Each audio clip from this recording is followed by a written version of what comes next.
अपराध करेगा उसको जेल में जाएगा। और कई जगह हम लोगों ने देखा अति पिछड़ा समाज, दलित समाज जिन्होंने वोट किया, उनके घर में घुसकर आरजेडी के गुंडों ने मारपीट किया, तो पुलिस उसको छोड़ेगी थोड़े, उस पर तो कार्रवाई करेगी। मेरे क्षेत्र में भी मैंने देखा एक अति पिछड़ा कहार समाज का रहने वाला व्यक्ति को घर में घुस के मारा। पुलिस छोड़ नहीं सकती है, कितना दिन भागोगे? और न्यायालय तय करता है कि किसके घर तोड़ने हैं, नहीं तोड़ने हैं, ये पुलिस कार्रवाई करते हैं। तो सर, राहुल गांधी लगातार वोट चोरी की बात कर रहे हैं। आज फिर से उन्होंने कहा कि अपने जिनके पिताजी पर बोफोर्स का चोरी का आरोप हो, जिनके माताजी के राज में सबसे ज्यादा घोटाला हुआ हो, वो क्या करें? एक व्यक्ति मिला आपको बिहार में जिसने कहा हो कि मेरा वोटर लिस्ट से नाम कट गया? आप बताइए। अगर वो भ्रम फैला रहे हैं तो चुनाव आयोग, अरे आप बताइए तो। ऐसे लोग आएंगे जाएंगे, इटली में जो आराम करता हो, मलेशिया में आराम करता हो, उसका बिहार में क्या वजूद है? कोई फर्क नहीं। अगर राहुल गांधी भ्रम फैला रहे हैं तो चुनाव आयोग सामने क्यों आकर के उनको डिफाइन नहीं करता है? चुनाव आयोग क्यों सामना नहीं करता? फिर अगर राहुल गांधी अगर वो लगातार उस पर इतना बार कहेगा कि उचित फोरम पर आकर बात की, तो कार्रवाई, अब इसके बाद क्या करेगा? जेल भेज दे किसी को? अरे ये लोकतांत्रिक देश है। इस देश में प्रधानमंत्री, राष्ट्रपति सबको गाली दे रहा है कांग्रेस वाला लोग, तो क्या करें? जेल भेज दे? मैं आपसे पूछ रहा हूं, देखिए लोकतंत्र है, लोकतंत्र में विरोधी दल का नेता आरोप लगाता है, लगाने दीजिए। जनता सब जानती है, इस देश में इमरजेंसी लगाने वाला उनकी दादी, इस देश के संविधान को खत्म करने वाला उनका परिवार, दलितों का आरक्षण रोकने वाला उनका परिवार, पिछड़ों को आरक्षण 40 साल लेट मिला उनका परिवार, और महिलाओं को आरक्षण देश में नहीं मिला 30 साल, तो लालू जी का परिवार। यही तो है, पूरा देश जानता है। इस पर क्या करना? मुख्यमंत्री का शपथ कब ले रहे हैं सर? आपका नाम पूछा जा रहा है। देखिए, मैं एक भारतीय जनता पार्टी का राजनीतिक कार्यकर्ता हूं और यहाँ कोई वैकेंसी नहीं है। नीतीश आज भी है और कल भी है। धन्यवाद। बहुत बहुत उन्होंने आदरणीय राजनाथ जी, नितिन गडकरी जी, योगी आदित्यनाथ जी, कई राज्यों के मुख्यमंत्री, उप मुख्यमंत्री और कई एनडीए के साथी बिहार आए और सबने बिहार के उन्नति के लिए, विकास के लिए एनडीए के पक्ष में प्रचार किया और बिहार की जनता का जो स्नेह प्यार मिला, इसके लिए मैं सबको धन्यवाद देता हूं। आज 5 बजे तक प्रचार है, परसों मतदान है और पहला जो फेज का चुनाव हुआ उसमें लगभग 100 सीटें एनडीए के खाते में आ रही है और लालू जी के परिवार का कोई व्यक्ति चुनाव नहीं जीत रहा है। ये 2010 को रिपीट करने वाला स्थिति है। तो मैं पूरे एनडीए और पूरी बिहार की जनता को भी धन्यवाद देता हूं कि स्नेह प्यार आगे भी मिले, दूसरे फेज में भी थम्पिंग मेजॉरिटी से एनडीए को जिताने का काम करे, यही आग्रह भी करना चाहता हूं।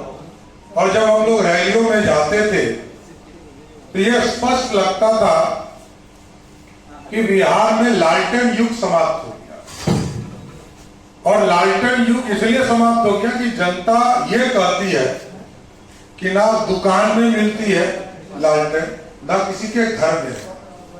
और मोदी जी और नीतीश जी के युग में एलईडी बल्ब और बिजली युक्त है और उस पर भी 125 यूनिट, लगभग 1,70,00,000 परिवार के घरों में पिछले 4 महीने से बिजली बिल नहीं आया। ये ऐतिहासिक फैसला रहा मोदी जी और नीतीश जी का। और कुछ लोग गुमराह करते थे इस दौरान कि जो आदरणीय मोदी भैया और नीतीश भैया ने महिलाओं के खाते में पैसा दिया, उसको कुछ लालटेन के लोग, महागठबंधन के लोग ये गुमराह करते थे कि इस पे सूद देना होगा और ये पैसा वापस करना होगा। आदरणीय प्रधानमंत्री जी ने भी, आदरणीय मुख्यमंत्री जी ने भी और हम लोगों ने भी इसका जोरदार खंडन किया कि ये किसी भी कीमत पर ये पैसा वापस नहीं होगा। जिनके खाते में गया ये पैसा उनका हो गया। और कई बहनें आकर मिली जिन्होंने कहा कि हमने बकरी खरीदा, हमने सिलाई मशीन खरीदा, हम छोटा रोजगार शुरू कर रहे हैं, हमने दुकान खोला।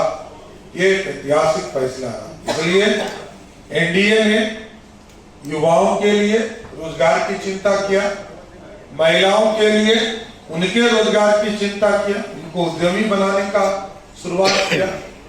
ईबीसी वर्ग के लिए अलग से एक सुप्रीम कोर्ट के जज की अध्यक्षता में एक कमेटी बनाने का निर्णय लिया गया, जिसमें तांती समाज, तत्वा समाज, निषाद समाज, तेली समाज, अति पिछड़ा समाज के आयोग कार्रवाई कर रहा है।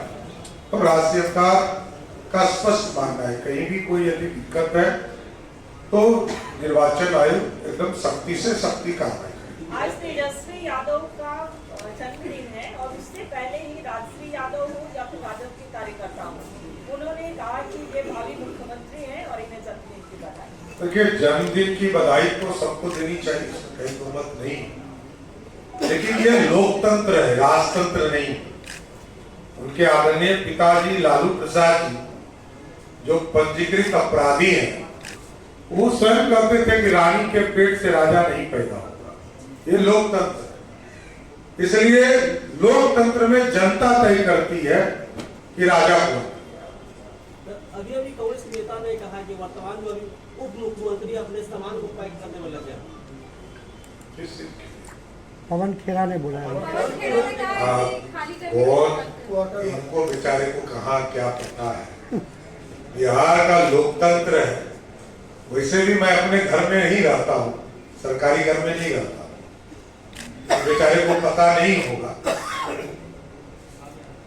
बिहार लोकतंत्र की जननी है और जनता तय करती है कि कौन कहां बैठेगा।